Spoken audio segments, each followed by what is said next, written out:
Well, hello there, and welcome to a slightly different F1 2019 video. Today, or should I say yesterday, patch 1.05 was finally released onto all three consoles, if you like, PC, Xbox and PS4. And this is the much anticipated performance patch. About a month into the new game for the last few years, the first main patch comes out, which updates a few things on single player, online, but mainly on career mode. And it's mainly focused around the car handling, the improvements, the balance of it, and the way that the AI is either, performed better or made worse, and how they have different driving styles as well. So there's going to be a lot to talk about, obviously. There's quite a few things, multiplayer and offline as well, which I will touch on, but predominantly this channel is, of course, a career mode video, so I'll be spending most of the time talking about the career mode end. So in this patch, the performance order of the teams has been rebalanced to better replicate the F1 season and how it has evolved since pre-season testing. This update affects both the car handling of your car and the performance of the AI cars. Individual team handling traits have been tailored to be more representative of their real-life counterparts, with updated aerodynamics achieving a performance improvement of between 1 to 1.5 seconds per lap, which is massive,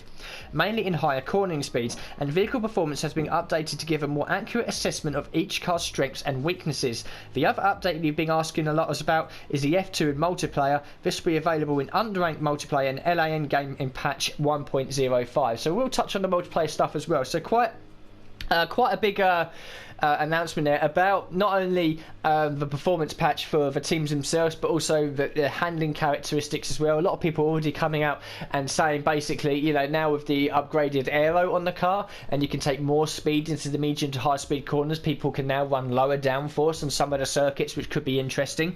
So the 2019 season performance updates then. So the full notes for this patch, let's have a quick look. So we might as well go through it all whilst we're here then. So the first one, of course, is the 2019 season performance updates.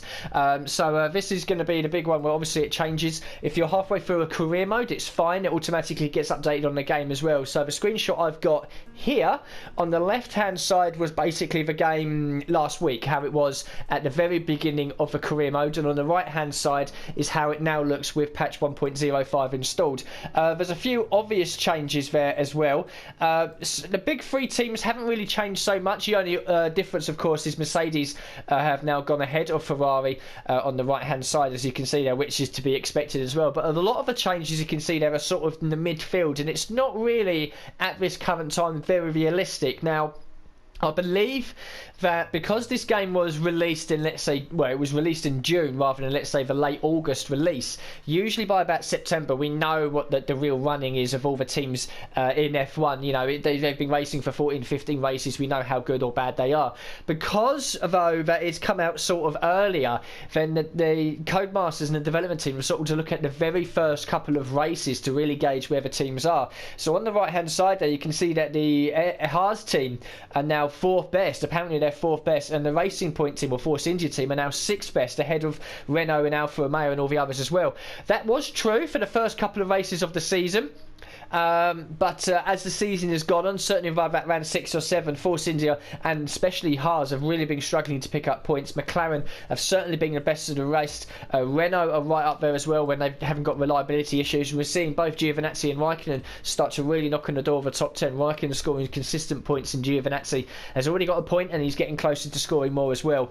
As for Williams down the bottom, they've been pushed back a little bit, as you can see there. There's now a big gap between Alfa Romeo and the Williams team on the right hand side as compared to the left, so you can probably expect Williams to be a lot slower. So it looks like in the top three, sort of in a league of their own. Mercedes ahead of Ferrari, and then there's a close battle between the Haas team all the way down to the Alfa Romeo team, and one major upgrade, you can see you jump from the bottom all the way to the top. So it'll be interesting to see how that goes as the season goes on. As for my own career mode, I'm at Singapore at the moment. It doesn't look like it with the uploads. I think I've uploaded up to Baku or Spain at this point. I'm already in Singapore, round 15. So my graph is going to look a lot different. Whether all the upgrades you've had on the car have now been wiped for whatever reason, or they've been boosted, the same for other teams as well. So my performance comparison screen from Singapore onwards is going to look a little bit different to the one on the right, mainly because this is the way it's going to be at the beginning of a season. We're already 2/3 of the way through. Obviously, teams have updated since then. So that's the vehicle performance comparison screen between the two patches. We now move on to other things as well. So F2 is now available in unranked multiplayer and local area network games. In ranked, when you go in there to obviously try and be as competitive and as clean as you can to move up the rankings to get, you know, gold and silver and that sort of thing, we don't have it on that. It's the unranked ones where we're running the multiplayer cars, the classic cars, and the F1 2019 cars. We now have the option to choose the F2 cars as well, which is quite nice and probably something I'll go dive into because I've been doing a few multiplayer races recently.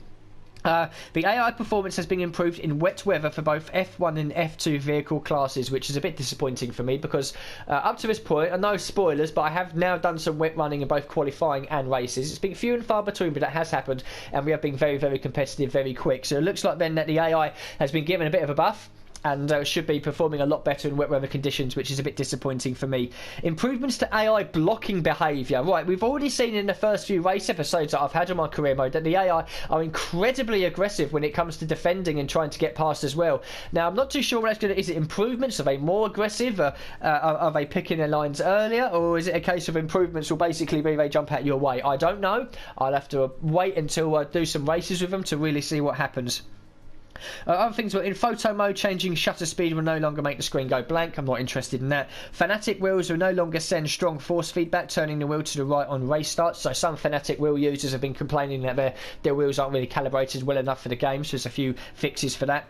Rain and ERS charging lights now work on PS4 Pro. Okay, fair enough. First 10 down, complete 10 online races achievement will now unlock correctly. I've done about 30 online achievements, so that'll be another little trophy to add once I install the patch. And stop graphical glitches occurring and getting more frequent during long play sessions. So again, just more graphical fixes. We do have other updates coming as well in the near future. Pit lane update sometime at the end of this month or in August. Now, if you watched the F1 race at Paul Ricard a few weeks ago, or did watch any of the sessions, you'll know that the pit lane is a lot different to what it was last year. Last year, you came at the final corner, which was a sharp right-hander, and you immediately went over to the right-hand side for a very tight sort of entrance into the pit lane. This year, in real life but not in the game yet, the pit lane entrance is on the outside of the second to last corner, so the left hand you sort of drift wide and then it's sort of a straight line with a little bit of a kink into the pit lane. It's a lot safer, a lot easier to get into.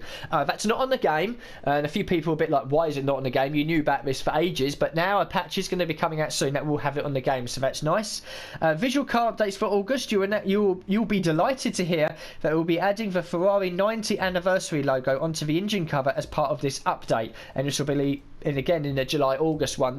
Ferrari are now competing in their 90th year of motor racing, and they've got SF90 somewhere on the bodywork, so that's going to be put on the car as well for people that care about it as much as they do. And finally, the F2 29 season will be released at some point in September. I said this, I think, in my very, very first career mode episode when I was going through the menus, basically saying here are the F2 cars, which is all very nice.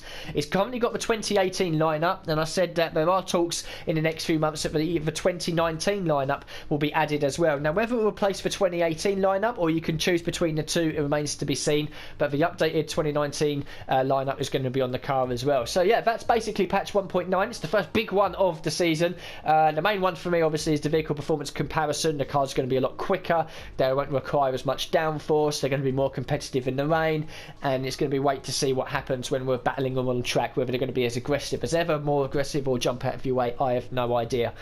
So yeah, this is sort of dropped, I think, somewhere in the middle of a sort of an upload that I'm doing at the moment. I think I've got Baku, the race session, coming up, which I'll probably be uploading Friday. Today's Thursday, so this will be up. Pretty much going to edit and render this as soon as I've done recording, and it should be up at some point in the morning or the afternoon, and then probably Friday onwards I'll be carrying on with the career mode. So yeah, hopefully some changes will be afoot once I do go back to my own career mode at Singapore. I'm a bit away ahead of the uploads at the moment, and hopefully we should be seeing some exciting changes as well. But for now, thank you very much for watching this video, and I'll see you for the next part of the F1 2019 career mode very soon.